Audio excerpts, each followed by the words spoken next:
Cool. Well, Okay. maybe Yep. I'll start by just giving a general idea of my knowledge of One Piece, which is very broken up. My brother is currently like rewatching the whole thing, like the whole anime, and Mhm. is I believe last time we talked about it, he was like episode 400 or something like that. But basically, Mm. I used to watch the show as a kid when it aired on a NM channel, and it would cover the basically all of the arcs that the live action now recovers, but Mm. everything that the anime did. So like I have that general concept and everything that's about there. After that, I used to buy some of the mangas. I had from I believe Tom 32 to 68, something like that. Mhm. And basically I went through all of that through the books, and years later I just like catched up because I played one of the Wii games that introduced a fuck ton of characters, and I was like, oh, that character looks cool. I don't like know what the fuck is going on with that, like with Moria and all of those people. Mm. So like I have general idea of people like that. I know their character frames and design more than their names for the most part. Mhm. But the one that pissed me off the most is Boa Hancock, because she was portrayed as being like one of the most powerful pirate out there. Mhm. I believe she is also the one that introduced the readers slash viewers to the concept of the power of the voice, or like the power of the will. Hockey. Yes, that thing. Mhm. Because she could basically turn an entire crew to stone with that power, or at least to her side. And yeah, once they shut off Luffy to the weird island, it just became fan service, and like all of the great power and the way that like one of the great pirates of the seven seas was portrayed is just now, oh okay, that's just like made for fan service figurines and is not going to be doing anything because apparently she likes Luffy.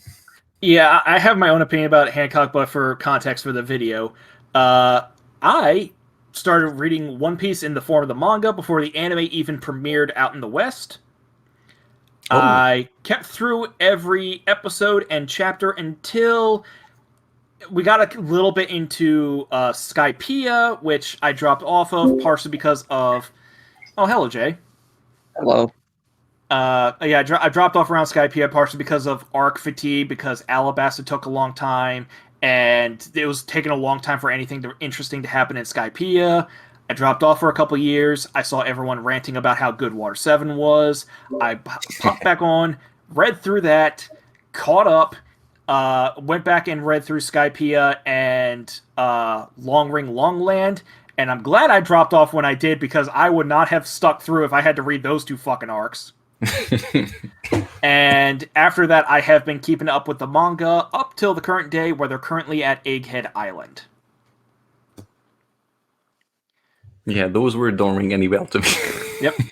And for the people who are going to be watching this video, the first person who is speaking is my buddy Koko, and Hello. also we have Jay and Charlie in the chat. I'm not sure if they want to get in on this One Piece conversation. I've never watched One Piece, and my only views on it is the haha funny shitty anime with too many episodes. So I don't have anything constructive to say. That's fair. Anything from you, Charlie? But I'm listening. Okay, then. So it's just going to be me and Coco doing the rant on it. So first thing that Coco popped up is his opinion on Boa Hancock, and I'll be honest, I don't like her either. I maybe it's the problem with, you know, when books in general like portrays people at the start of the book, and then like you have the whole character development of the main character, and then they start encountering the person, and the image or like the mental image of the previous character that you had is nothing like what is portrayed, and now you're like disappointed because it's not what you had in your head. I guess there's a part of that, but I also feel like there's a huge dissonance between the way that Boa Hancock was portrayed as like one of the I forgot the name of the alliance, but like the The coalition Seven Warlords. yeah, the Seven Warlords, and the way that it just became fan service when she was like actually on screen for most of the time. Like, sure, there's a little bit of backstory about like her being a slave and all that shit, but it just doesn't add up. Somebody being this powerful, this feared slash respected, shouldn't act like a horny like 18-year-old in a manga kind of. Some of that is Oda just being a self-admitted pervert. Yeah, On top of which, Hancock is absolutely established as very powerful. Even at where we're at right now in the manga, she is still one of the most powerful pirates out there, and she does stuff to display it. But the thing is, you're viewing it because most of the time that she has had screen time, she has been within close proximity of Luffy, where she does act love-struck to him, which little creepy because I think he's underage when they first meet. Totally.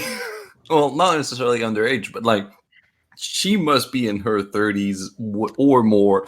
Like the thing with One Piece, you don't know how old like powerful people actually are because like they're portrayed a certain way, and then they're like, oh no, they're only 18-year-old, and then like there's that dude that has a white beard, and he's like, he's probably like, I don't know, 40 or 50 maybe given this, and no, he's like 120 and like still alive somehow. So like there's that dissonance, but there's also the fact that how can you take on armies by yourself, and like you have been in contact with other men like for a long period of time, and you have expressed your clear disgust for like the Penesians in general, but then that one gummy like teenager is the one that actually makes you horny. Like it doesn't add up. For Hancock, it actually does make a little bit of sense because so she starts off with her exposure to men just being the Celestial Dragons, which, hey, guess what? Absolute fucking scumbags those guys are. Yes, no, I understand, but there's also the part where she also takes down entire fleet of the Marine Force that comes to like try and attack or comes in contact of the region. Yeah. So she has had contact with other men. But that's the thing, is like military people, but in the meantime still like other non-female people. Well, that's the thing, is like everyone else she's had in contact with after that has either been Marines who have been on her ass because at first she was an escaped slave and then she was a pirate. So every guy she's ever had in contact with her has been hostile, or at least a scumbag looking to save their own skin. Luffy is the first legitimately good person she's ever met that had a penis.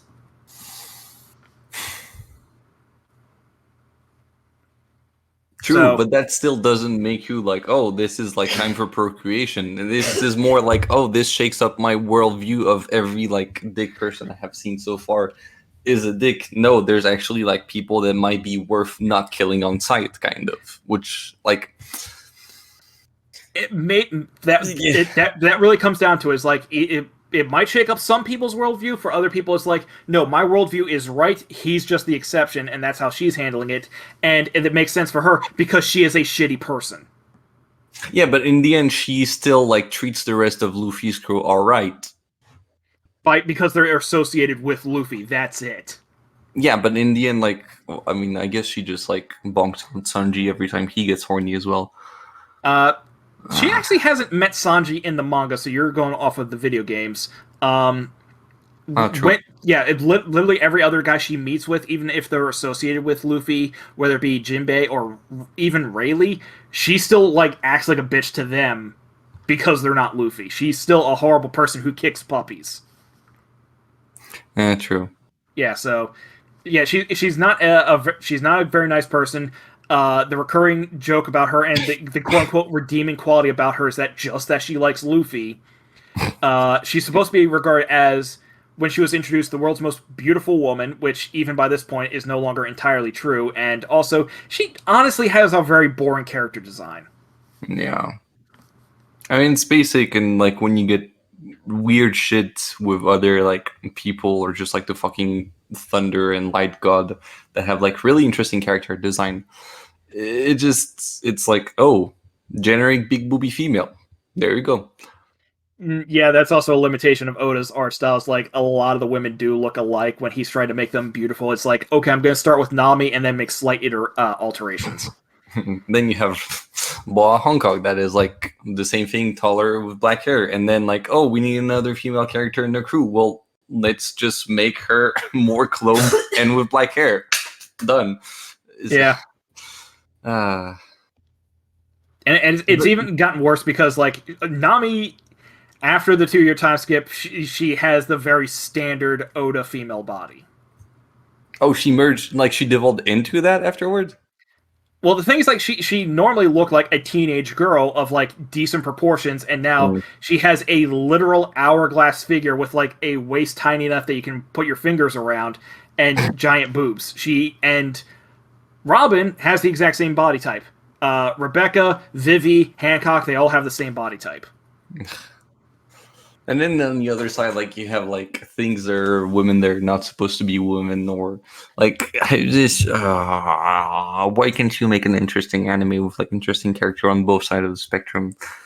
Because like even what's her name? One of the Big Mama, I think her name is. Yeah, Big Mom. Yeah. Like she, when you first encounter her, she is portrayed as just like that giant ass woman that's just a bulky thing.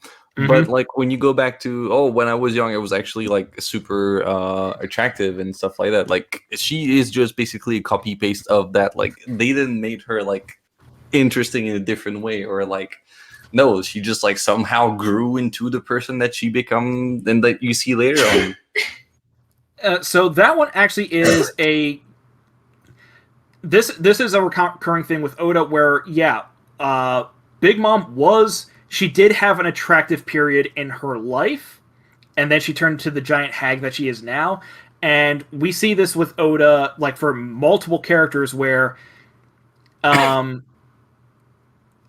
if you're a good person and you were attractive when you were younger, you're going to be attractive when you're older, but if you're an evil person, you're going to get ugly when you get older. Yeah, but it only works for the females. No, it works for the guys too. I guess Whitebeard is technically a good guy, so Whitebeard's a good guy, Garp's a good guy, but meanwhile, you take a look at like all the bad guy characters too. Like they may have looked good when they were in their 20s. But Moria, Jesus Christ. Yeah, Moria is a special case. Yeah, I mean, if you take a look at like what he looked like back when he fought Kaido, it's like, damn, that's a great fucking character design. And then you take a look at him now, it's like he looks like a pear. Yeah, basically. Like those kid toys that when you push them over, always go back upright. Yeah, Weeble Wobbles. Those things. Yeah, so character designs, like I've had some criticisms with a number of them, particularly just with like the women, but it could be a lot worse. All the characters look distinct beyond that. Yeah. It's not like what's the name of the anime? Fairy Tale, where all the characters just look the same and just have different clothes. It's just like, I have two faces, male and female. Yeah, that's one of the criticisms for Fairy Tail. It's like, it's just a shittier One Piece. No, but even throughout like the different anime / manga that the writer makes, like the main characters looks exactly the same. Like you have your like generic teen male protagonist, the female sidekick, and then like the pet sidekick. Yeah. I understand you can make interesting stories with that, but I don't know. When on the other side of the spectrum, you have like Berserk that is still restrained itself with human design, kind of. Still managed to make like very interesting human characters that are unique and like display various physical and behavioral features. And on top of that, you have the world building behind it that makes like incredible art for disgusting creatures. but you have that variation that is there, so it's possible, and you can still give a good story with not having to copy paste everything you do. Mm-hmm. Yeah. So let's see here. That was character design. Yes, and you have not seen the live action. Nope, I have not. I have seen one trailer where I saw Luffy, and I'm like, huh, they decided to go that way. All right, let's hope it's not worse than fucking Death Note. Apparently, it wasn't. It absolutely was not. This is a... You know me, I'm hypercritical of a lot of stuff. The live action One Piece was very good. I have very few criticisms for it, shockingly. I mean, I guess with the prior knowledge of the anime and manga, it's easier to digest because, like, apparently Vel had a harder time going for it, or at least he had more criticism because he didn't have the background information that you or me, to an extent, has. Mm-hmm. Yeah, Vel went in completely blind and had mixed opinion on it, saying that he thought it was fine. Yeah. I don't know. It's that kind of thing where you, as a fan of the series, want a good portrayal of said series, but in the meantime, as a like creative director, you have to take into account for people that know nothing of what you're trying to portray. So I don't know if the live action adaptation made that all right. Right. For all the beefs that I have with the Witcher series, I still feel that it did a decent job into portraying the world of The Witcher. Mm-hmm. Even if it went the hazy Hollywood, let's make a story that is like into itself and stuff like that, and just people not giving two shits about the source material. But I don't know, like I don't have an adaptation that I feel that did just well. No, there's the Lord of the Ring. Mm-hmm. But then again, you have the TV show that is just Hollywood bullshit. And then you had the Hobbit trilogy, which was Hollywood bullshit. Hollywood bullshit by the same dude that made the first trilogy. That was just like I don't know. I still believe it's the best filmography you can get out there to this day. Yeah, he had the original Fellowship trilogy, which was really good, and then it just kept getting worse from there. I mean, what popular fiction series like? With The Lord of the Rings, I read the books after seeing the movies, and I only read up to the middle of the Two Towers, and I'm gonna be very honest, I don't like the way that Tolkien writes. So I had a very I had much more fun seeing the movies, even the extended edition, and then like having the background commentary on like, oh, that's what happens in the book, so that's why we applied it here, kind of, which is much more interesting and digestible in my opinion. But I guess it's just because Tolkien's writing is just such a like block on getting there. Yeah, it's a real bit of a slog. He put a lot of effort into it. He created the language, a really fleshed out world, but god damn it, that man has verbal diarrhea. Yeah. And I mean, like, there's lots of people that enjoyed, like, read the trilogy before, like, read the books before seeing the movies, and they're like, oh, then if you have a hard time, like, maybe you read the Silmarillion in order to, like, get a better understanding of the world. And, like, I tried. I didn't, like, I stopped because I cannot. Like, my brain just goes everywhere, and there's no coherence, like, structure to what's going on. I understand it's just a recollection of notes, but still, it just makes no sense. So, yeah, it's like, I guess it's hard to adapt something like that, but then again, I feel that if you have a vision of where you have to go, it's easier. Like, the same thing with the first Star Wars trilogy. Well, the second that got out chronologically, but which is supposed to be the prequel to the first trilogy. Like, I believe that this has such a comebacks to the fan right now because it had a clear idea of where it should start and where it should end, and it did that in a timely manner between the three, which is kind of what the first Lord of the Ring trilogy did, compared to Star Wars 7, 8, and 9, which, well, in addition to Star Wars being bought by Disney and like all of the creative directors like switching in the middle of the production, I feel like the problem with that is that the people working on the project didn't had a clear idea of where to go and how to go there. So like they went all over the place, and that just made a not coherent trilogy. Even if Right. some of the like aspects of certain movies are still good, like it's not all trash, but it's. I feel like it should have been like it would have been better told as a collection of small stories instead of like three giant ass movies. Yeah, I think you have the popular opinion on Star Wars right there generally, but Yeah. it is very hard to get good adaptations of stuff, unfortunately, and a good portion of that comes down to people getting to writing for movies. They want to write their own original stuff, and no, you're not allowed. You have to adapt the work of this other writer who actually is popular, and they might have a little bit of animosity towards that, as well as they're not. Chances are they're not going to go in as a fan when they have to adapt it. They're probably not even going to go in like actually reading the source material, because why put in the effort to read multiple books worth of stuff when I have to get this script done within the next month, and they're going to pay me the same amount regardless of whether or not it's accurate to the source material, because the studio doesn't care. Yeah, but I mean, you point the finger on something that I feel is very much Hollywoodian, like screenwriting and screen production disease, which also comes with true story adaptation.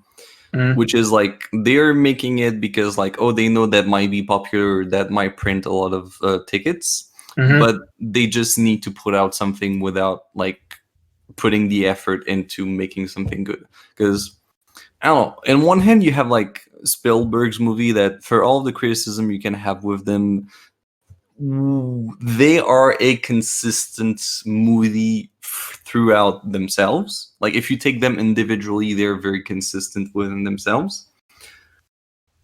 But on the other hand, you have like adaptation that either try to emulate that or that tries to, I don't know, like let's take for example the Le Mans movie adaptation, the fight between Ford and Ferrari at Le Mans. I forgot the name of that movie. Basically, like that movie is exactly what a Hollywood shit is, because it just gives zero shit for like the actual history and how fucking cars work. Because like I have seen to this day no Hollywood movie that actually properly portrays how a car works. At least not in high speed chase stuff. But yeah, it's just like, how do you ensure that your source material is properly portrayed by an industry that just doesn't care about your source material? Well, fortunately, the live-action One Piece did luck out because everyone involved was a fan, and they weren't doing shit unless they got Oda's approval. Oh, so because Otis had his say into the live action? I didn't know that. Absolutely. Oda had to give his approval on every single last little detail. And apparently it's because of that, him being so hands-on with the live action is actually affecting how he's handling the rest of One Piece, where according to reports, Oda is going to wrap up One Piece in the next 5 years on his... That's what he said the first time. well, here's the thing: is specifically he's going to be doing everything he needs to do within the next 5 years. He's given himself 5 years to figure out and write down everything that needs to be said and done in One Piece, and then handing it off to his crew is like, okay, this is everything that's going to need to be said and done and happen in the manga over the next however long. Now stretch it however you like. Yeah, basically, it's like you do the art, you do the writing to flesh it all out, and like however long it takes to get done, that's how long it takes to get done. But Oda's like, here's all my notes for how the series is going to end. For everything between here and the end of the series, and he has given himself about 5 years to take care of that. And after that's done, he's going to be just focusing on helping out the live action. Okay. So that actually may be a good thing for One Piece in general, because I don't know, I haven't seen the entire thing, but from what I've gathered from the various criticism of the internet is that there's a power creep fatigue and like an idea that you don't know where the series is currently going, which might actually be a reflection of how the writer feels about his series right now. Yeah, Because so from what you said, like he basically had an idea of how it's going to end, and he didn't felt like it should spread that much, but it did. So maybe he's just currently lost into like how to get to the end. well, he definitely knew how it was going to begin and how it was going to end. And when it first came out, he's like, I'm going to only have the series like take place over the course of maybe 5 years. Back when he first started. Mm-hmm. Yeah, 5 years is a pretty consistent thing with him for some reason, I'm just noticing. But around the time that he got to Baratie, One Piece really took off. It got really popular. It's like, oh, I can keep this going for a number of years beyond what I had planned. And that's why he came up with the 7 Warlords. And then the series like grew from that, and it kept going. And it got so big and so long that around the time of Marineford, he was like, okay, I'm going to have these powerful characters. I'm going to have a lot of Logias, which are the elemental types of Devil Fruit users. Mm-hmm. And it's going to be really hard to fight these guys. Because before then, like, he had Crocodile. Okay, Crocodile has a weakness to water. Eneru, he has a weakness to rubber. What the hell am I going to do for the lava guy? What am I going to do for the ice guy? What am I going to do for the light guy? So on and so forth. And so... And because of the fact that he realized, like, I need to make the second half of the Grand Line, like, much more intimidating, so the party, the Straw Hats need to get another power boost, and he needed to come up with a way to, like, give them all a boost in power, and, like, there's so many things that the concept of hockey just led to. And so I can understand, yeah, he wanted to do something, hockey perfectly fits for what he wanted to do. The problem is that now it's like, okay, we went from creative fights and like wondering how different powers match up with devil fruits and fighting styles and such like that, and now it's just hockey is kind of like power levels from Dragon Ball Z, where it's like, I have the stronger hockey, ergo I win. That's generally how it is now. And it's like, yeah, hockey is just this vague concept of like, I have the bigger number now. So, and I also, and also it comes down to the problem of like, previously, like the Straw Hats didn't train in between arcs like other shonens do. And it worked because he did a really good job about this with, instead of them necessarily getting stronger from arc A to arc B, they had something to cripple them in arc A, and now in arc B that they've healed up and they recover, so they're stronger in B only because they were weakened in A. Now they're just straight up getting stronger after every fight because that's just how hockey works. Yeah, but I also feel like like for the first few arcs, like you really had that concept of always thinking your way out of the fight, kind of. Yeah. Where now I like haven't seen everything nor how the gear actually works, but I feel like just the gear is just another power up available in order to introduce like, here's a new cool move. It's locked behind like that power up.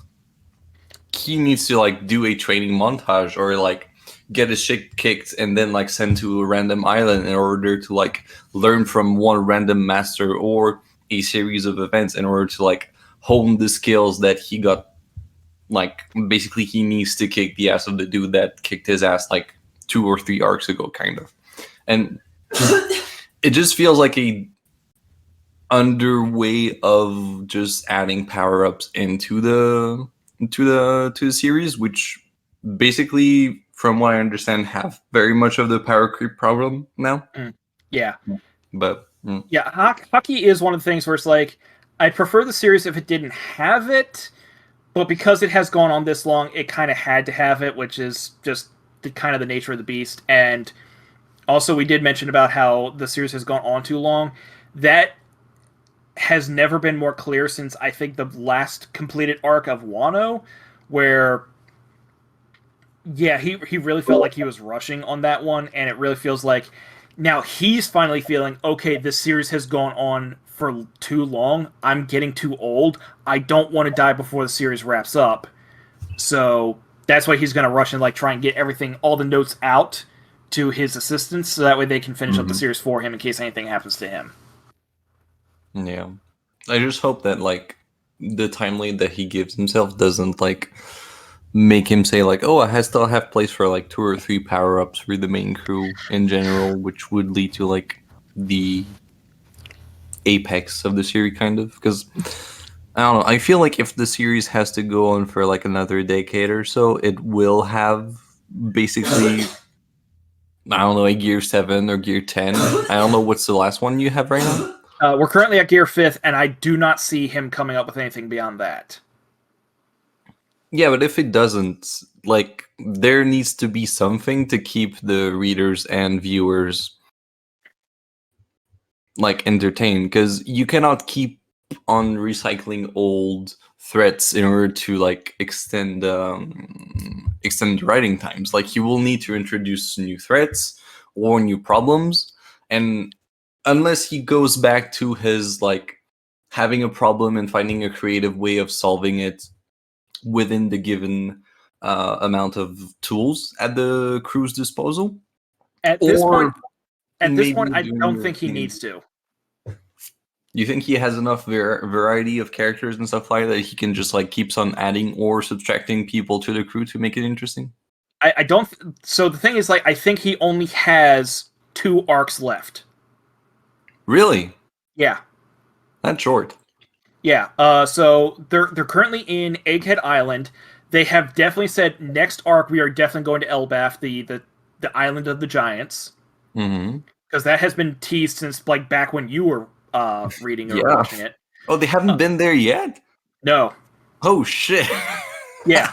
I thought like it would be done like in one arc or like an arc after the next one kind of thing. They haven't been there yet.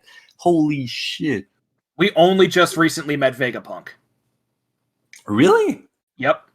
Vegapunk, what we finally got an on-screen appearance from Vegapunk in Egghead Island.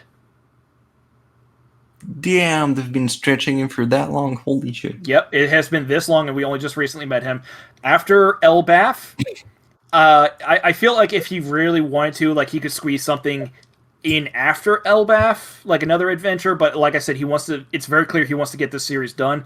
So after Elbaf, it's like, okay, we're probably going to have, I think, all of the road poneglyphs, except for maybe one, which either Shanks has or is on Elbaf. All the road poneglyphs are accounted for, so therefore, with them, we can find out where the One Piece is, and then that will be the last arc where it's some combination of getting to the One Piece and then this big climactic battle of fighting over it. Yeah, I mean, I feel like that's how it's supposed to go, but in the meantime, like... So, yeah, 'cause that's the thing. It's like, with how things are going, like, we're only going to introduce some new characters, which pretty much all the characters that are... The only characters that will be really introduced, new, proper, will be in Elbaf, but a lot of them we have been teased, like Dorian Bragi, Prince Loki. We've heard about these characters before, some of them we've seen. And then after that, we don't really need to introduce any new characters because all the pieces have been set up for the big final battle. We know all the big movers and shakers of the world government. We know about Blackbeard and his crew. So is Blackbeard still around, actually? Yes.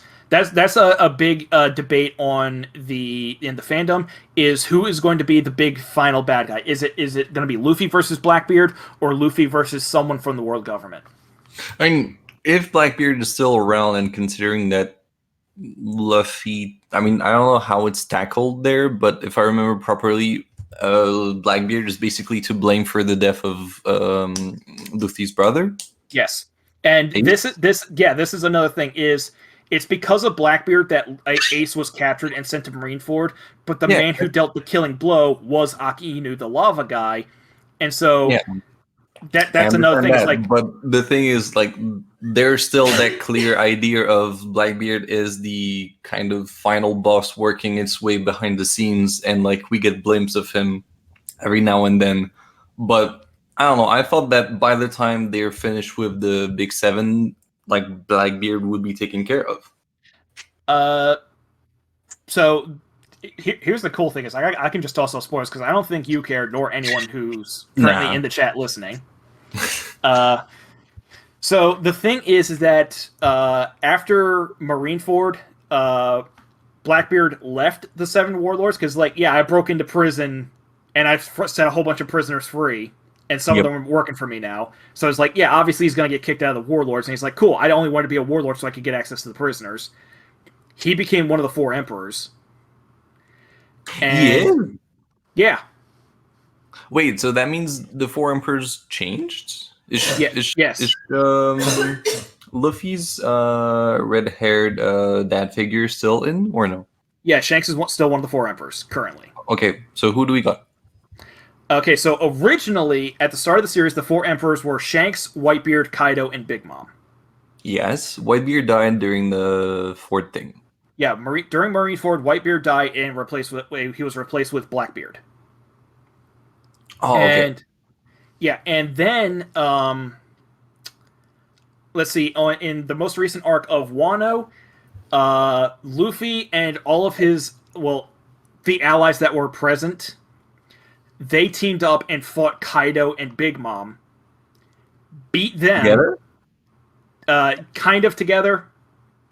It was one of the things where it's like, okay, so it was a very long, complicated fight where, like, okay, Kaido's going to be on the roof and he's going to fight the 9 red scabbards, and then they're going to get their asses kicked, and then Big Mom's going to show up, but then Luffy and, like, Law, Kid, Killer, and Zoro, they're all going to team up and fight Big Mom and Kaido, and it's like, oh, fuck, these guys are too powerful together. We're going to split them up. And then Luffy fights Kaido, gets his ass kicked, and then Yamato fights Kaido. She gets her ass kicked, and then Luffy comes back, and then he dies. And then Luffy comes back to life with Gear 5th. And then he fights... Okay, that went south very quickly. Yeah. And meanwhile, like, Kid and Law are down below, and they're fighting Big Mom. And long story short, Big Mom and Kaido wind up getting beaten. We honestly don't know if they're dead yet. Because, this is a problem. They got punched into the ground, and last we saw, they were in lava. But at the same time, this is Big Mom and Kaido. We have seen them tank some bullshit before. Yeah. And also, this is Oda. We have seen a relatively normal person take a bomb to the face that could destroy a city, and he was fine. Yeah, there's some shenanigans going behind the scenes. Or, like, they're just like, nobody cares. Well, yeah, that's the problem. Like, this is one of my big criticisms with Oda is he's not willing to kill people in the present. So, we honestly don't know if... Big Mom and Kaido are dead for certain. But anyway, after they got beaten, then the world paper got news of this, and it's like, okay, we still have 4 emperors out there, one of whom is Luffy, because we're giving him full credit for beating Kaido and Big Mom. And the other is fucking Buggy. The clown? Yes. Since when is he powerful enough for that? He never was. He keeps falling ass first into success. God damn it, I love that character. He should be the main character, honestly. I fucking love Buggy. So remember after Marineford how he got like that whole slew of like criminals who just thought he was hot shit? Yeah. And so he started the Cross Guild, which is basically a big military mercenary organization. Okay. And so that's how he became one of the 7 warlords. All right. Is because he was present at Marineford, and because he got access to a Den Mushi, his face was plastered all over the world. It's like, and the world government's like, hey, the world knows you as like this big deal pirate, and during Marineford, it came out that you are not only a close associate of Shanks, but you were also on Roger's crew. You're a big fucking deal. Yeah, we'll make you one of the 7 warlords. And then recently, and I say recently, in real life, it was probably a couple years ago, the 7 warlords system got dissolved. Oh, are they still around, or like did they got killed off, and then like there's not enough for them to be called 7 warlords? Well, it was because of like over the past couple years, is like, okay, the 7 warlords. A, Luffy keeps going around kicking their asses, and B, half the time that we find after Luffy kicks their ass, we find out that they've been up to some bullshit that we didn't let them do. Like Crocodile's trying to take over this one country. Doflamingo actually took over this country. Moria's just been a useless piece of shit. Yeah. Law was working with us and betrayed us. Blackbeard was working with us and betrayed us. We're just dissolving this whole fucking warlord system and using this new thing, which I don't think the new thing has been revealed yet. But, yeah, with the dissolution of the warlord system, which overall was actually a pretty great scene in the manga, and they did a pretty good job in the anime too, of... the Marines are coming and they're sailing towards the warlords themselves, and each like you get a shot of Hancock is like, I think they're forgetting why we were warlords in the first place. It's because we're powerful. And like it gets a shot of Mihawk and the Marines are like, surrender yourself now or prepare for battle, and you just see this little smile on Mihawk's face is like, it's been a while since I've been allowed to be the hunter.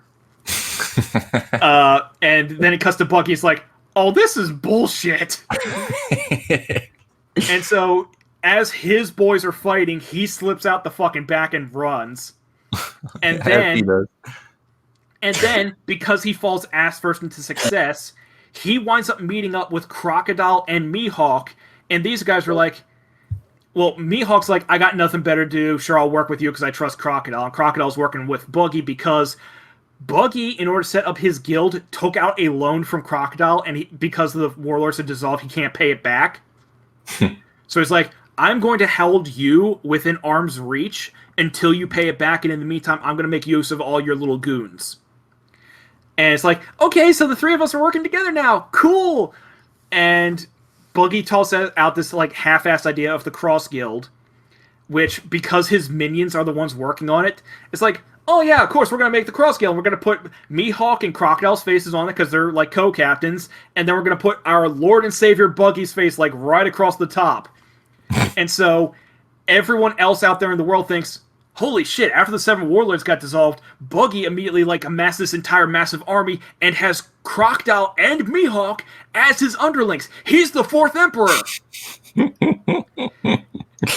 And meanwhile, like, he's there pissing himself because Crocodile and Mihawk's like, why the hell is your face bigger than ours? Why are they calling you the 4th Emperor? Because my minions are idiots! I keep telling them not to do it, but they don't listen to me!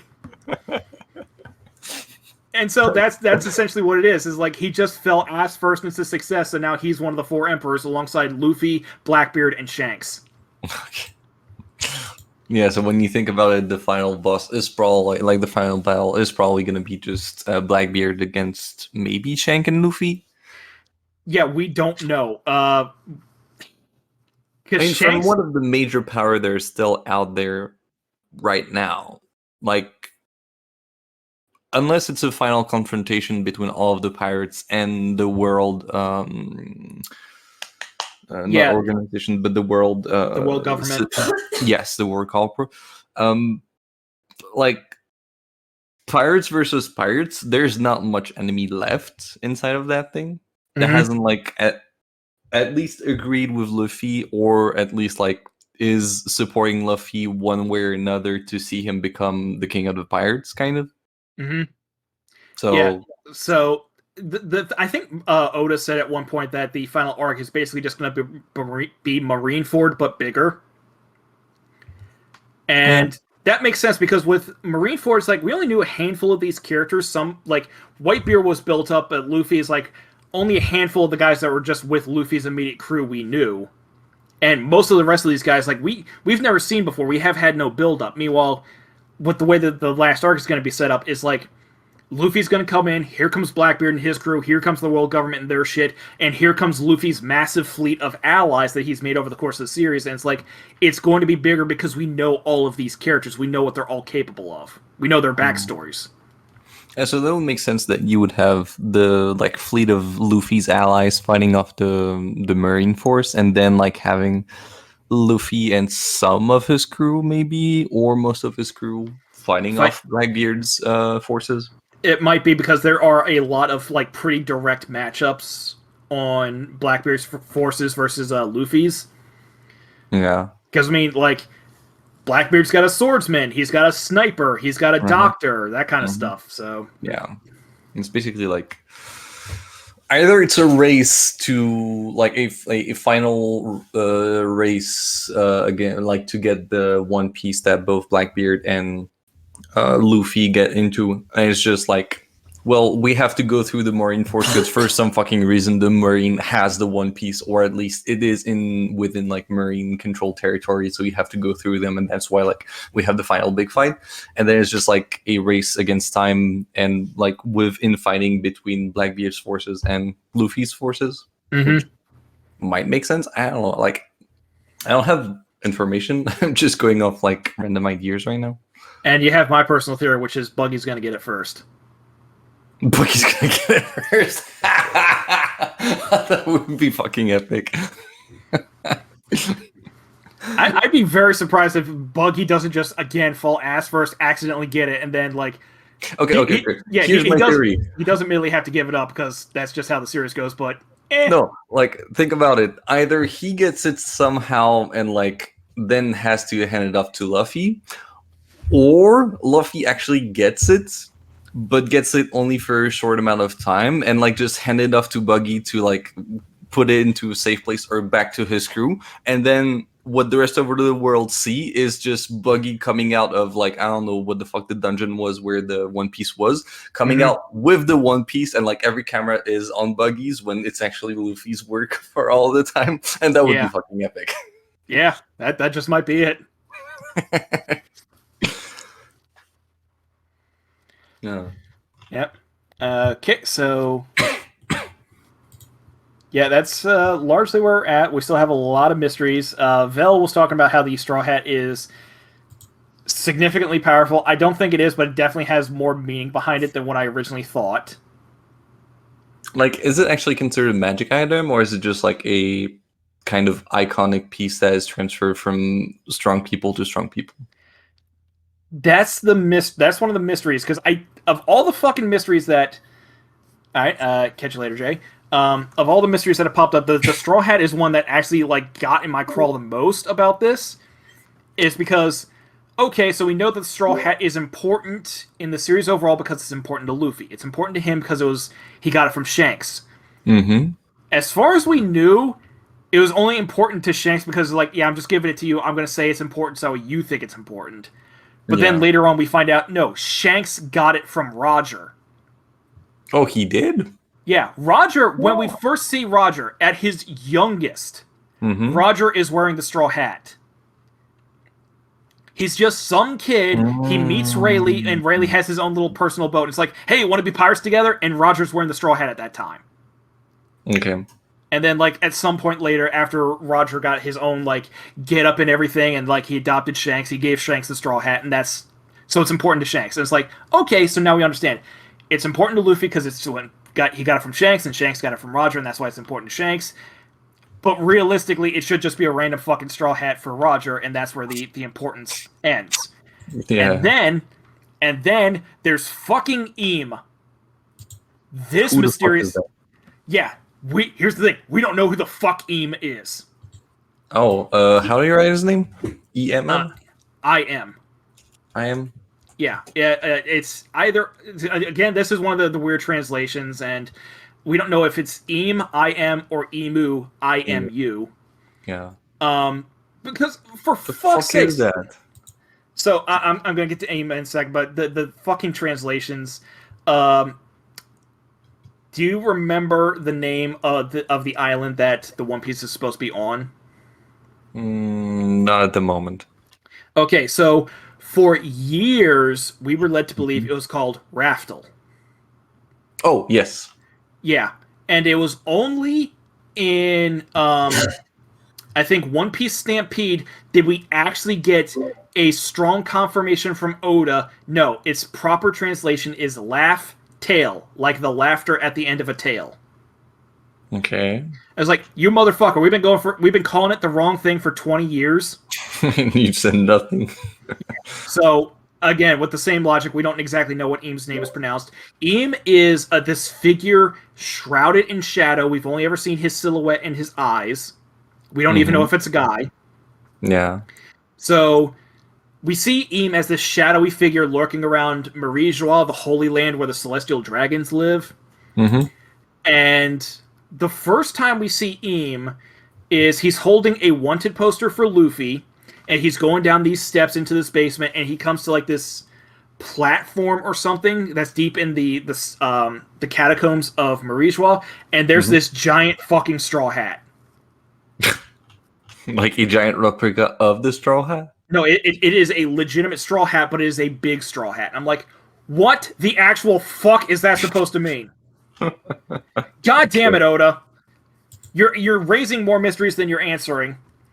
And at this point, all I can think, my theory, is that that giant straw hat originally belonged to Joy Boy. Who's that? I figure that name doesn't ring a bell at the moment. Okay, so we have heard this name dropped as, like, it's a reference to the past, like somewhere in the Void Century there's this figure known as Joy Boy. Okay. Apparently, he is the originator of the Will of D, the middle initial D that, like, all these other characters have. Where, yeah, not just humans, but also, like, we know at least one giant has the middle initial D. Okay. So that leads me to believe, okay, so Joy Boy himself, the originator of D, could have himself been a giant, and he could have had the straw hat. Oh, that would be his straw hat. Okay. Yeah, and then somehow along the lines of, like, because inherited will is a very common long-running theme in One Piece, and the straw hat might be a more physical representation of this inherited will, because Joy Boy, like, yeah, he was the guy who set this off. He's like, I'm going to do something to stop the world government. I can't do it now. I'm sorry, I can't hold to this promise that I made. And then we don't know what happened to him after that. And then next time we see anyone with a straw hat and the middle initial D, it's Gold Roger. Gold D Roger. Oh. Yeah, so Gold Roger has the straw hat. He passes his will on to Shanks, and Shanks passes that will onto Monkey D. Luffy. Yeah. As for who... Go ahead.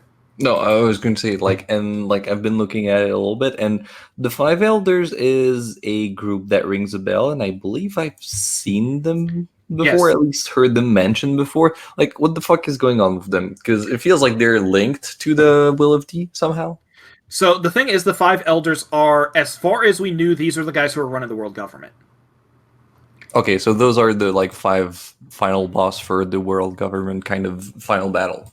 Kind of. Yeah, so the thing is, like, we see these guys early on. They are 5 old guys. They're in business suits. As far as we know, these are just the administrative assholes, because the Celestial Dragons are the kings. They're the ones ruling everything, but they're schlubby idiots. They're not handling the day-to-day things. The Gorsei are the ones who are handling the day-to-day things. They're the ones, like, making all the big decisions. They're the movers, the shakers. They're the ones passing legislation and all that kind of stuff. It's like, okay, at least it's in the hands of people who are responsible. Okay. And then that Eam figure I told you about. Yes. On one of the next times we see Eam is at Marie Joie. They're holding a reverie where all the world nobles are coming together to hold, like, this big meeting about, like, what they should do in the world. And during this we see, like, oh, there's the seat of the world, this one singular throne, and this throne no one is ever allowed to sit on, because the throne is always supposed to remain empty as a sign that no one person shall ever rule the world, that it shall always be a group of people in an alliance controlling the world. Oh, yes. And then those people leave the room, and then here comes Eam, the shadowy figure. He ascends the steps, and then he sits on the throne. And then here comes the 5 Gorsei members, and they bend at the knee to him, Lord Eam.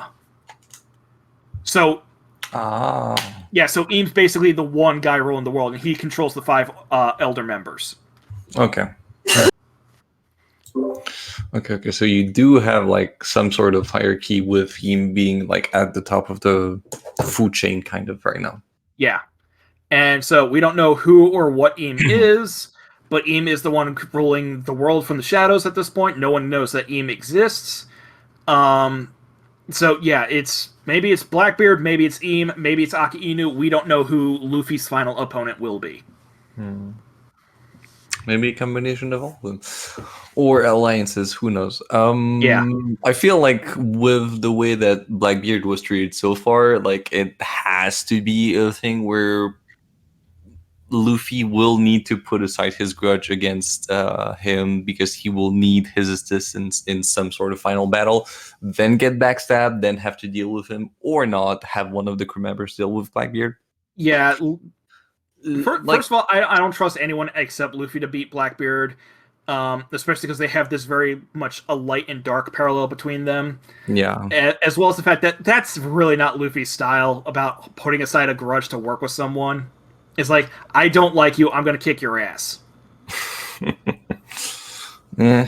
On top of which, like, Blackbeard's not the kind of guy who would be doing that. He would is like, oh, sure, I'll work with you, and it's the second. Not even, like, work with him until they beat the other guy. It's literally the second that Luffy turns his back, okay, I'm going to stab you, and then I'm going to say, hey, Aki Inu, I was with you the whole time, buddy, and then try and stab him in the back, too.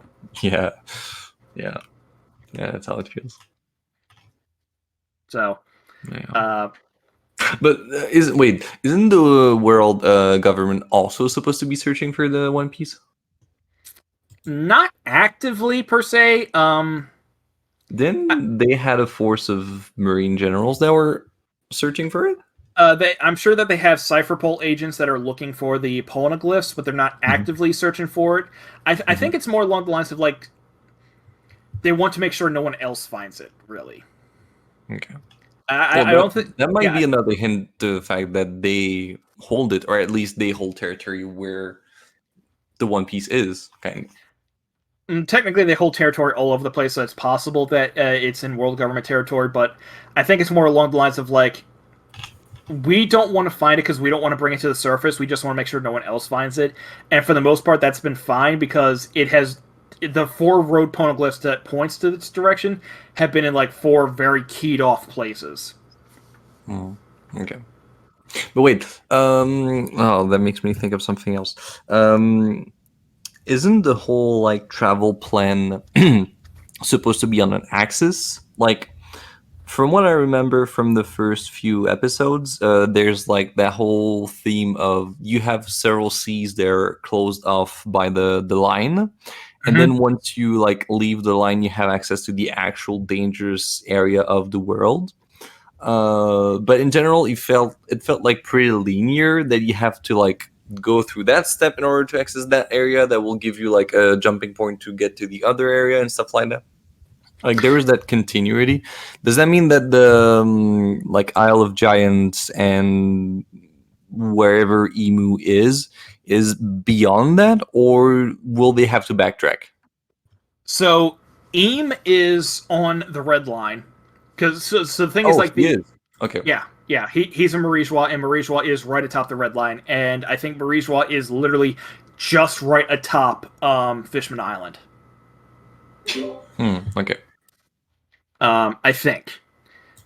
But yeah, so the thing is like, yeah, you have the red line is this gigantic supercontinent that completely circles the world in one way, and then perpendicular to it you have the Grand Line Ocean. And then you have the north, south, east, and west blues, which are the 4 oceans beyond that. And yeah, you go from one of the 4 oceans, you go up Reverse Mountain, and then you end up in the first half of the Grand Line, which is called Paradise. And then if you go under the red line through Fishman Island, then you'll pop up in the second half, which is called the New World. Okay. And we know for a fact that the last island in the Grand Line is called Lodestar. And we heard from Orcus is like, oh yeah, Lodestar, that's its own thing. It's the last island. Of course the One Piece isn't going to be there. That's where everyone fucking checks. It's just the last island geographically. The actual One Piece is on Raftail. Cool, where's that? Well, you're just going to have to find that out for yourselves. Okay, so it's just yet another island. It's like behind some shenanigans. Okay. Yeah. Even Rayleigh like pointed out, it's like, oh yeah, I could tell you what the One Piece is, and Luffy's like, no, fuck that, I want to find it out the hard way because I want the adventure.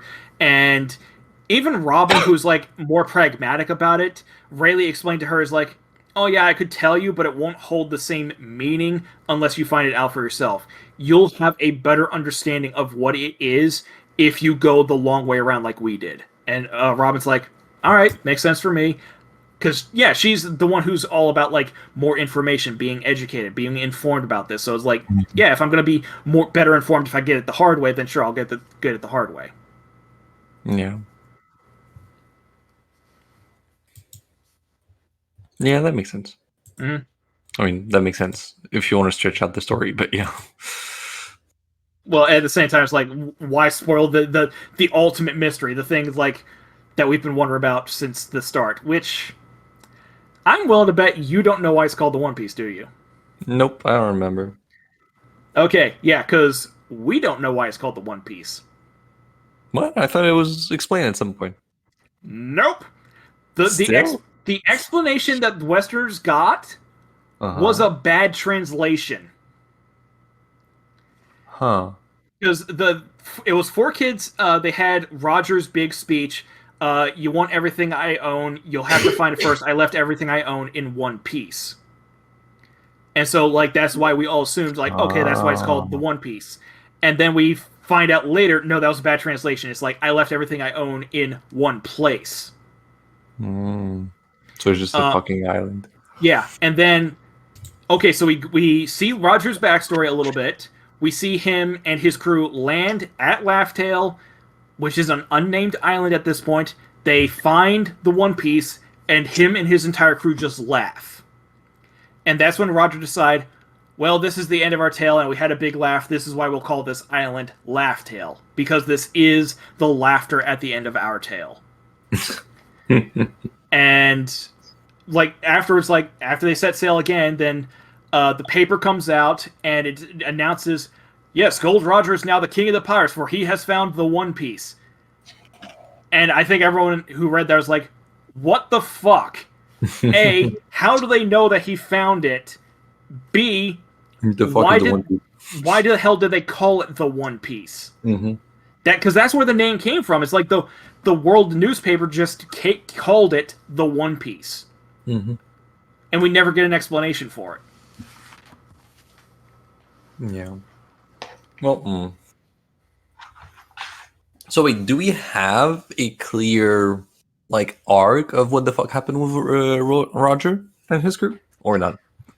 So the thing is, Roger was sailing the seas for decades. There's a lot of interesting stories you could tell about him, but we do have we do have a good grasp on, like, the major plot points as we know it.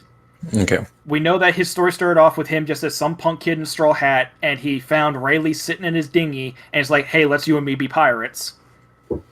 And then sometime later, like, him and his crew, like, set off, and they just explored the seas. We learned recently, in literally the last chapter that just came out, that he had some sort of, like, rivalry / animosity towards this guy named Rox D. Zebek, who's this rival pirate. Mm-hmm. And then they had an altercation at God Valley, which is another big mystery that has, like, a whole bunch of implications for, like, the entire rest of the series. One of which being that Shanks was found in a chest that Roger stole from God Valley. Okay, so And so, yeah, that yeah. From Gold Valley, okay. Yeah, from God Valley. And sometime after that, like, Roger and his crew circumnavigated the globe, they got to Lodestar, and that was it. They conquered the Grand Line, as far as anyone was concerned. And then Roger contracts, like, this terminal disease, is like, I only got enough time left in me for one last trek. Hey, remember when we were sailing around, we saw all those road poneglyphs, and they were, like, telling a story? Apparently they were, like, leading to some sort of coordinates. Let's go out and find those road poneglyphs again, write down the coordinates and then go to where they're pointing. And then they do. They hit all those spots. They find the One Piece. They get a good laugh out of it. And they say they're too early. And I think it's about as spelled out as clearly as it can be that... I don't suppose you know who Shirahoshi is, the mermaid princess? I've seen her. Is it the big big fish with the red pink scales? Yeah, that's her. Okay. Yeah, okay. So it's pretty much all of what's spelled out is like, okay, in order to get the One Piece, we need Shirahoshi. But Shirahoshi isn't born yet. And we need her to awaken her power, so it's like, fuck, we can't get this for another 20 years. And Roger's like, well, I'm not going to live for another 20 years. So it's like, cool, we found the One Piece, but we can't get it. Because we're missing the key. Okay, cool. Yeah. And so it's like, oh, well, maybe my son will take care of it. You don't have a kid. Haha, not yet. And hey, that's where Ace is teased at. Okay. And so then after that, it's like, Roger's like, well, I circumnavigated the globe. I found the world's greatest treasure. That even if I can't get access to it, I have literally nothing left to do. So fuck it. I'm just going to turn myself in and get executed. And that was for two purposes. One is because throughout his entire pirating career, he was constantly pursued by Garp. And he's like, Garp, you and I are basically friends. It's like, fuck you. It's like, yeah, I love you too, buddy. But seriously... my journey would not have been half as fun if you weren't dogging me the entire time. So I'm going to turn myself in to you. Congratulations, you fucking caught me. In exchange, I want you to look after my son. And like great. That's the thing. It's like, because like, you know, they tried to execute the guy who just built my ship. So. Yeah, that was the thing about like Roger's. Like anyone who had any association with Roger has to be executed. Yeah, including his unborn son. Yeah. And Garper's like, yeah, I understand that. Like, being born is not a sin. I'll look after your kids. Like, cool, thanks for that. And then he went to go get executed because this is another theme in One Piece: is the strong choose when they die. And. Wait, fuck. Who's Roger's son? Ace. Ace? Yep. But technically he got executed as well. Yes. Yeah, he got executed. Publicly, the explanation was, we are executing you because, not just because you're a pirate, but also because you are the son of Gold D. Roger. We are the Marines, we hold true to this. We will execute anyone who was associated with that man, even his kid. But secretly, the real reason is because...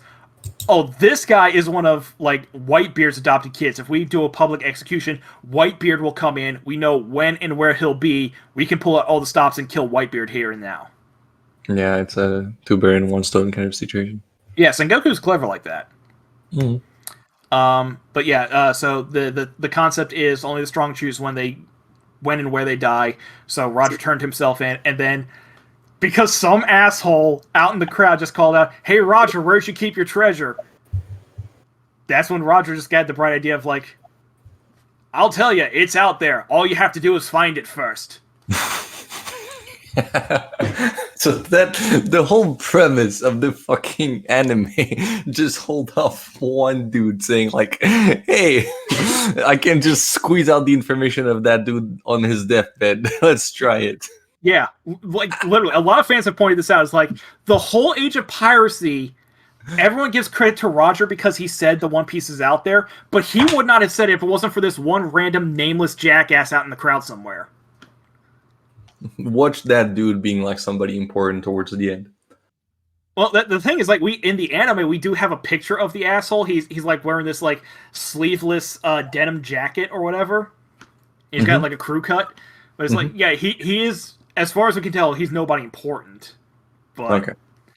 Yeah, this is very Oda. It's very One Piece. It's like one of the most elaborate things in the entire series. One of the biggest events was just some random guy asking a question. For fuck's sake.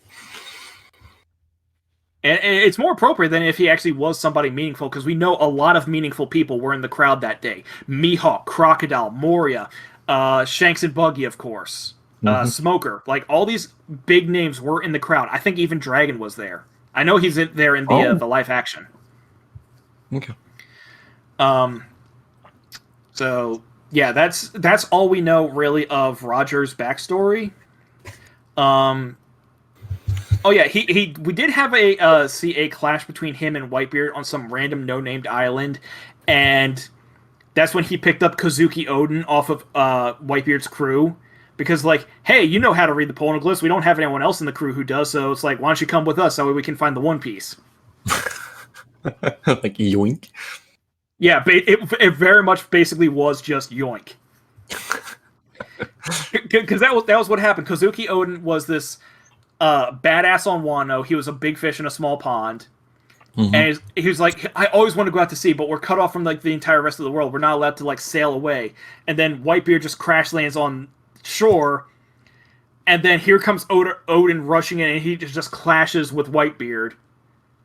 And like the two of them had like this like degree of respect for each other, because like, well, shit, you're one of the most powerful guys I've ever seen out there. It's like, you're the most powerful guy I've seen like ever.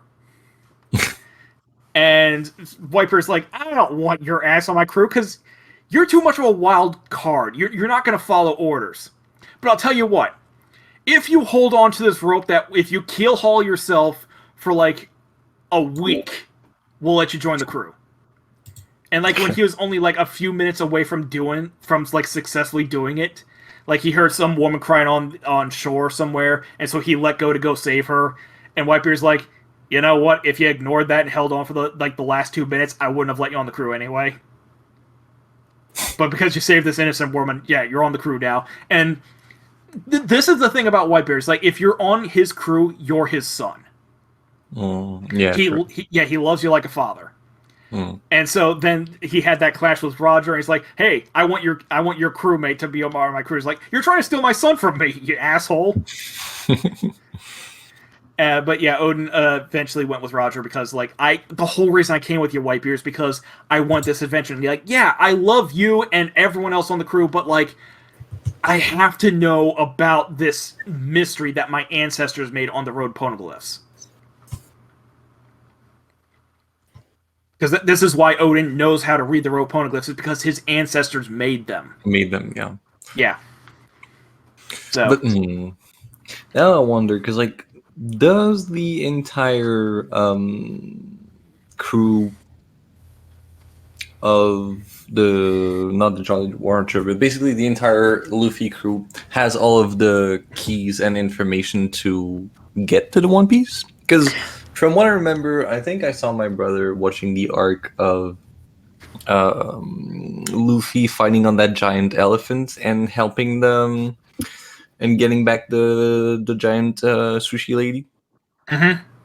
Which apparently is the key to fucking getting the One Piece. So if they have her and she has awakened, whatever the fuck that might means or imply, does that mean they have everything they just need to go to get to the location? I think they still need one more.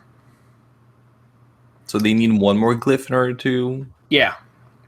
Okay. Yeah, I think one road poneglyph was on Zoe, the giant elephant.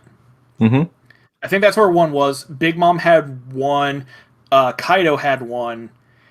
And I think the fourth one is supposed to be on Elbaf. Okay, so yeah, it's just going to be like getting to Elbaf, get the rest of the stuff, maybe some lore, maybe like how to operate the glyphs, and then like actually getting there, figuring out that the way you operate the glyph is not exactly how you were told, have some shenanigans there, and then get the One Piece.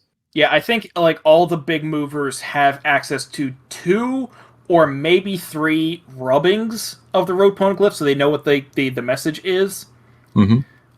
But there's also the mystery of like, A, where exactly is the 4th and final one, and B, which crews actually have a means of reading it. Because we don't know enough about Blackbeard and Shanks' crews. We know that Luffy has Robin at least. Yeah, that's what I was going to say. Do you think Robin would be able to like decipher all of them? Oh yeah, she can read them. Oh, okay. Yeah. Yeah, so that's like her main contribution is like, we can't find the One Piece without Robin. She's literally probably the only person in the entire world who can read this shit. Okay. Yeah, so you have the entire setup for the rest of the adventure in place. Yeah, that said like that, that doesn't feel that long. Yeah. Yeah, like I Like, said, probably only 2 more arcs left. yeah, now that you say it like that, it does feel like maybe they're gonna squeeze one more arc in the middle of like side bullshit, but it'll be probably tamed if that's what's left. Yeah. They physically could squeeze one in between Elbaf and the final arc. Be kind of disappointing if they did, but yeah, they could realistically. I'm pretty sure it's gonna happen because, like, if not, it's just gonna be like a time skip back to the red line. I mean, which they could do and just have like more shenanigans near the red line. Well, that's the thing. Is like it does ultimately like depend on where the One Piece is, where Raftail is, where Laugh-Tale is, because we don't know if it's like on the red line or whatever. We don't know where the hell in the world it is. Yeah, but they'll still need to have to face Emu and the world leaders. Well, that's the thing. We don't know if they're going to fight them because we still have the Revolutionary Army that can fight them. Oh, true. True. Yeah. So maybe it would be one arc of the Revolutionary Army taking on the World Order and then skipping back to Luffy's crew getting the One Piece? Yeah, or possibly it's because we just recently established that the 5 elders, those guys are actually freaking ridiculously powerful. I mean, that's how they were hinted the first time that I saw them. So, well, the thing is, like, I knew that they were like politically powerful, that they were functioning the guys running the world.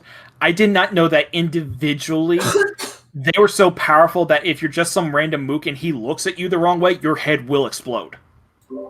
yeah, because I don't know if I remember that wrong, but I felt like was it Shank that talked about them? I don't know, but I felt like when they talked about the 5 leaders, they were on par with some of, if not the entire crew of the 4 emperors. You might be getting them mixed up with the admirals. No, because the admirals, like, you would have to like assemble several admirals in order to get one of the the emperors. Oh, that's I think the most recent arc has shown that is not true. They're more powerful than that. So the thing is like, and this gets into some power scaling, which I'm not a huge fan of, especially for something like One Piece, where a character is generally as powerful as the plot needs them to be. Yeah. I mean, it's a shonen trope. Is but the thing is, like, Luffy barely managed to beat Kaido with a lot of help. He is recently fighting Kizaru, and he is barely able to hold him off. Really? Yeah. Wow. Okay. Yeah, so like it's one of the things where it's like if all 3 of the admirals teamed up, they should be able to take down one of the emperors. But aren't the admirals technically subordinate to the 5s? Yeah, that I mean that's the thing is like it's the Gorosei were set up to be powerful in the same way the Celestial Dragons are powerful. Yeah, anyone can kick their ass in a fight, but the thing is if you fuck with them, then the admirals are gonna get called in to fuck you up. Yeah, true. So that's the thing. Like we didn't think that the 5 elders were physically imposing monsters. We just thought that they were just the guys running the show, politicians. And then in the most recent chapter was established like, no, these guys are some of the most powerful beings in the world. They might not be human.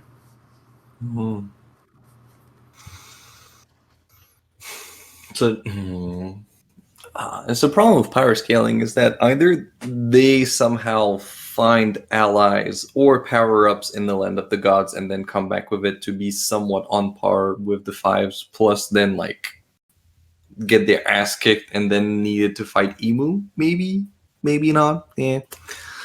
But the thing is, like, if that's where it's going and there's a confrontation with them in order either to get to the One Piece or somehow the One Piece is guarded or held off, or maybe it's just a race between the world order and like Emu wanting the One Piece for himself, well, the One Piece, the treasure, and then the rest of the world finding it, and it's sort of coincidence with the timeline, maybe.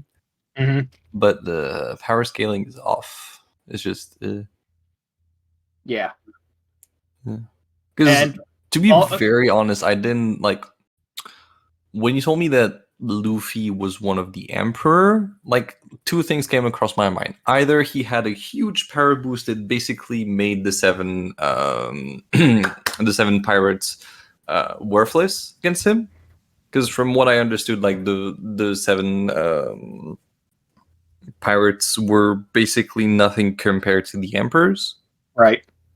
But then again, like it took so fucking long to take care of them that if like Luffy managed to basically become an emperor, he should be able to take on the seven by himself, which is not the case. So Yeah. So some of that is like, yeah. So yes, the four emperors are powerful. That's why they're emperors. But at the same time, it's like it comes down to just like why exactly are they powerful? And also, as is the case with Buggy and in Luffy's case, even it's not even an indication of power. It's an indication of success as to how you're recognized by the rest of the world. yeah, but from what I understand from the earlier like depiction of the emperors, it was like the only reason why there's so much piracy available is because that if the emperor, like if the Marine decided to crack down on all of the pirates, they technically could, but that means they would have to fight the emperors, and they wouldn't be able to do that even as a united force. Yeah. Well, the world government could easily take out one emperor, but they'd be so crippled by it that any other emperor could come in and just like wipe them out afterwards. Exactly, which is like, if you're at that power scale for like 4 beings that is able to like take on an entire army, there needs to be some like shenanigans behind the scene or special superpowers that are there, or some sort of control maybe that like is going on behind the scene where like one emperor might be really powerful but not like necessarily as powerful as him plus his entire crew, maybe. Well, yeah. In the case of something like Kaido, where Kaido is literally the strongest creature in the world, Mhm. and he also had the biggest army of like thousands of crewmates. Plus, I think like his elites were also like some of the most powerful crew members in the world too. In the world.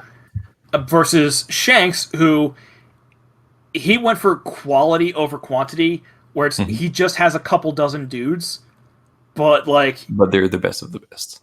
it really feels like it. I mean, the main reason they've lasted this long is because they're not going looking for fights everywhere. But we know that at Marineford, Kaido was going to show up because, like, oh, Whitebeard's there. I'm going to show up and kick his ass. And Shanks intercepted him, and in order to stop him, and then Shanks went to Marineford, and all that intercepting Kaido meant was he just showed up a bit late. Yeah, but he still got his ass kicked. Who? Kaido. Yeah, well, we don't know how Not that by exchange Shanks, went. but like right now he's not an emperor anymore. Yeah. Which means that technically the strongest creature in the world. No. Like, No, Kaido is still the strongest creature in the world, assuming he's alive. okay. Because that's the thing. It's like, Kaido has been beaten before, multiple times. He's not the strongest creature because he's invincible. It's because in a one-on-one fight, always bet on Kaido. And even after Luffy won, that's still true. Luffy had a fuck ton of help to beat him, and he barely did. Luffy literally died trying to beat him. Yeah. Need some Deus Ex Machina to get there. Okay. Well, that's the thing about his awakening his devil fruit, which I have a lot of problems with. It's like, here's your Super Saiyan mode. There you go. I mean, like, I assumed he was going to unlock his awakening during his fight with Kaido. Mm-hmm. But some of my criticism with it is one. Some of this is because like Oda doesn't really explain too much stuff. He leaves things up to mystery, and because of that, people run wild with how the rules of this world work. Where it's like, oh, in order to awaken your devil fruit, you have to die first. I'm like, we don't know that. We've only been around for one awakening, and we don't know if it. Do we know any other fruits that have been awakened? Yes. Which we one? know Kid and Law have awakened their fruits. Okay. Do we know how? No. Okay. Yeah, we know Doflamingo and Lucci awakened their fruits. It is heavily implied that Aokiji, Aki Inu, and Crocodile have awakened their fruits. Croc has awakened his fruit? Really? It's heavily implied that. So the thing is, like, Crocodile was like,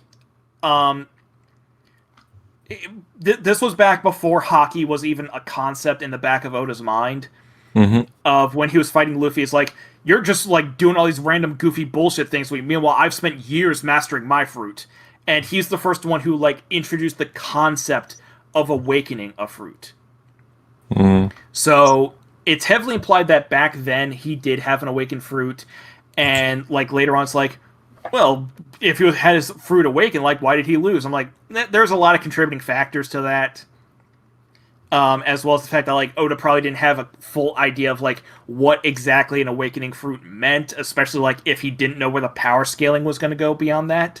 Mm-hmm. But at this point, where like Crocodile is very like set up to be a major player in the arcs coming up, because Buggy is going after the One Piece and Crocodile's working with him.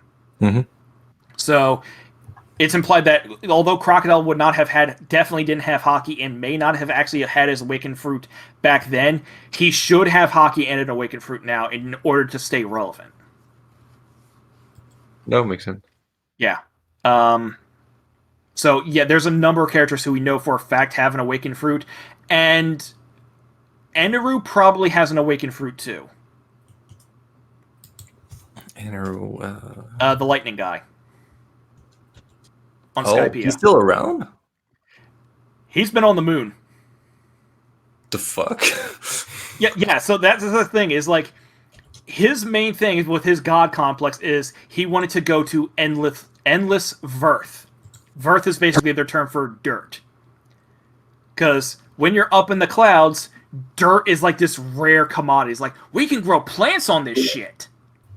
We can grow food here, and we can, like, it's solid. It's like, it's wonderful. And Ender's like, I want to go where there's nothing but Verth. I want to go where there's just nothing but dirt. No clouds, no sea, just dirt.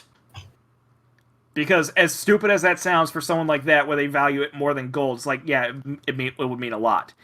And so after Luffy beat him and stopped him from beating up destroying Skypiea, Ender's like, fuck this shit, I'm out. And he went off into the sky. And we see in the cover stories, because, you know, the cover stories, the cover of each chapter, like, half the time they show, like, oh, here's where this character's been since we last saw them. Mm-hmm. Eneru has been on the fucking moon, hanging out with robots, fighting off Fox space pirates. Okay. And he now has an army of automatons, and it's heavily implied that he is going to come back. Okay. And he might come back with I think it's, yeah, he might come back with Uranos. One of the ancient weapons. That doesn't ring a bell, though. What the fuck is that, Rob? Okay, so Crocodile, he was looking for an ancient weapon in Alabasta. That's why he needed Robin to read the poneglyph. Uh-huh. And then the weapon he was looking for was Pluton. And then we find out more about Pluton during Water 7 and Enies Lobby, when you have Frankie and Robin got kidnapped because they want to, like, either find Pluton or build a new one. Mm-hmm. And yeah, Pluton is this like massive superpowered battleship that can destroy an entire island by itself. Okay. And then you have Poseidon, who is an ancient weapon that is genetically based. Shirahoshi, she is Poseidon. Oh, Yeah, okay. yeah. Apparently, like once every like so often, a mermaid princess is born, and she has the power of Poseidon. She is Poseidon, and Okay. that she has the power to control sea kings. Oh, Yeah, interesting. and Yeah, the so he final basically is an incarnation of Poseidon. Okay. yeah, and the final ancient weapon we only know by name. We don't know the details about it, but it's called Uranos. And a lot of people think it's probably on the moon. And Eneru, in order to remain relevant, when he comes back with his army of automatons, he's going to be riding fucking Uranos. Oh, yeah, yeah, that would make sense. Which, hell, if that happens, like, hey, Uranos just showed up, and oh, there's Shirahoshi, who's Poseidon, because we need her in order to get the One Piece. We know Pluton's somewhere out there. Robin knows where Pluton is. I mean, if hmm, so that mean they would replace the ship with Pluton?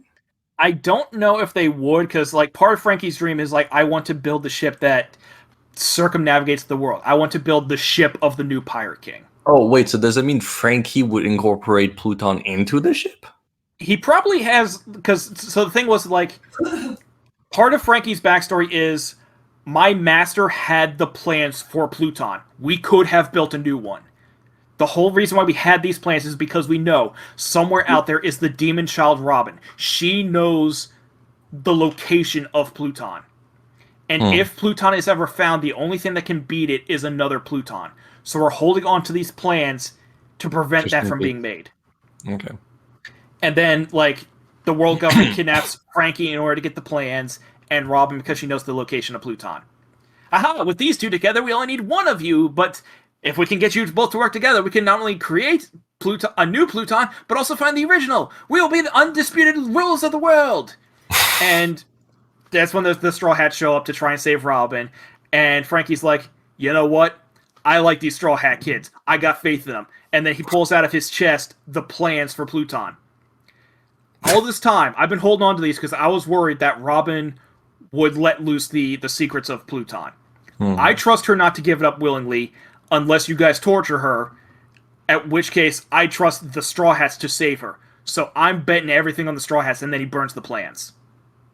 Oh, but he has read the plans. He has read the plans, and it's heavily implied that he has incorporated some of the ideas into the Thousand Sunny. Yeah, because from what I remember, every time we see him, like he both boosts, like he builds himself up alongside of the Sunny, and like he just makes it better. So if he had the plans all along, that means he might just be building the Sunny up to the Pluton standards, just like upgrade by upgrades, kind of.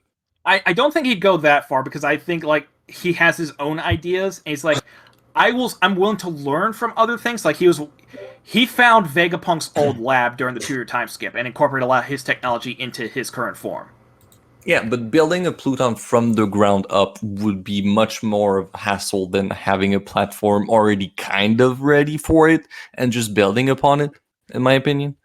Because, like, Which if it is revealed that Pluton, like the original one, has been discovered, I don't think it's gonna take long for, like, the people who has it to like wreak havoc on the world. So the time between you like getting that information relayed to you and you having the resources to build the other Pluton to destroy said Pluton will be a waste of time. Whereas if you already had the platform available, that would make much more sense. Where like, I have something, I can tweak it to be something similar to Pluton, if not exactly the same. And that yeah, would be much more time saving than just having to build something from the ground up. while true, that's your logic. That's not Frankie's logic. Frankie's like, I understand. I had a good deal of like how to make something similar to Pluton. Like I've read some of the plans. I don't want to make another Pluton. I want my ship of my pure design to be what circumnavigates the Grand Line. Okay. Because like, Then, yeah, makes sense. yeah, it's like sure I could build another Pluton if I really wanted to, and yeah, of course that's going to circumnavigate the Grand Line, but it wouldn't be my ship. Yeah. I mean, I guess that would be kind of the flex for him if like he built something himself with his own design that beats out what is supposed to be the like best thing that's out there. Yeah, especially since his master is the guy who built the Oro Jackson Roger ship. Yeah. Yeah, so that would be like 3 of the greatest ship being basically related to him in some sort of way.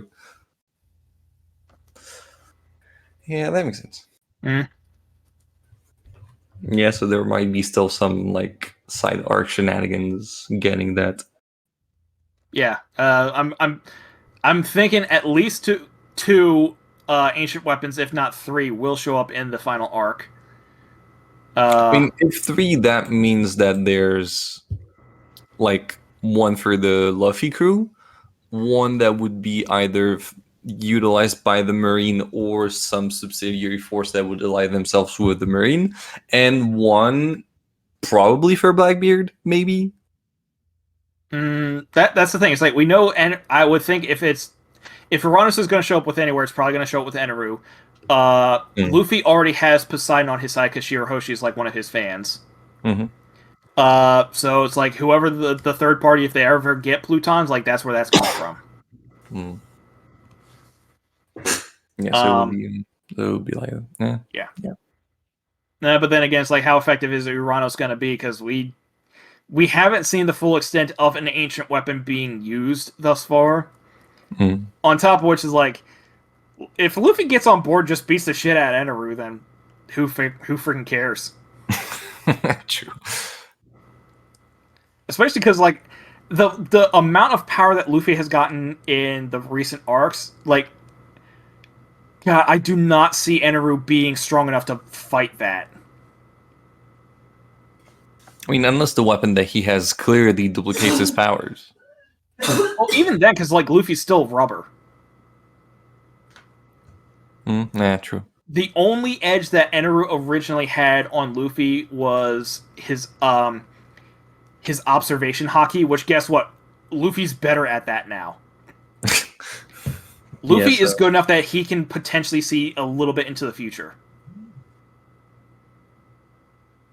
He can? Yes. How? Like, is it just like I can, like, not suppose, but like understand the next few move of my enemies, kind of? Or yes. So he basically has the Farsight spell at all time.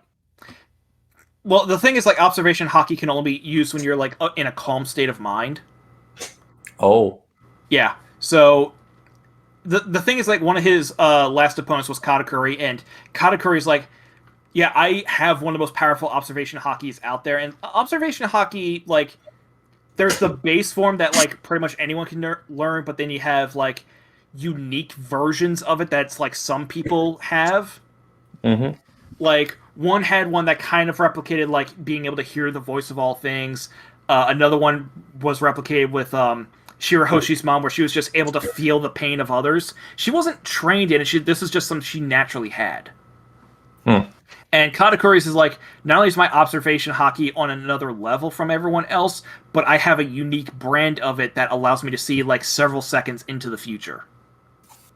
And so it's implied like, yeah, unless your observation haki is like close to that level, you're just not beating Katakuri. And that's the thing. Like that's how Luffy grew. Is like, okay, all my normal tricks ain't doing shit unless I can be better at observation haki like he is, and that's my weakest stat. So Luffy's like, I just have to be good with observation haki to beat him, and that's what he did over the course of that fight. He's like, I'm gonna keep getting beaten to the ground, but over the course of this, I'm going to master observation haki until it's strong enough that I can beat you.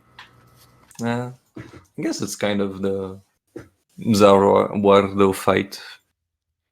Kind of, yeah. It's slowly unlocking the ability of your opponent until it's almost as good as theirs, or at least just as good enough to beat them.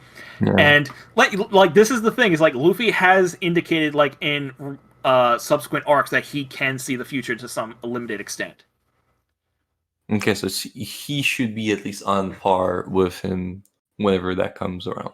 Yeah, I think that unless the other one has honed the skill more or like evolved it somehow. yeah, we really don't know like how powerful he's going to be. I would think like he knows that he's going to have to fight Luffy if he comes back, so he's like, that little shit. He had a natural counter for pretty much everything I had, and he did ultimately beat me. So I need to bust my ass and get stronger, and basically do a Golden Frieza level training in order to be able to fight him when I come back. Yeah. But at the same time, like, he probably won't be that strong because he's still egotistical. He doesn't have anyone like strong enough to fight with. He doesn't understand hockey that well because they didn't have it on Skypiea. And also, he would have to be strong if he was the sole enemy of the coming arc. But the way I'm seeing it is he's just going to be another bit player in the grand final war. So, So maybe he's just going to be picked against one of Luffy's crew? Probably not necessarily one of his crew, probably not one of his allies, but like, he'll be one of the guys who's like, I'm going to fight Luffy to wear him down so that the subsequent guys he fights are going to be more of a challenge for him. Okay, that would make sense.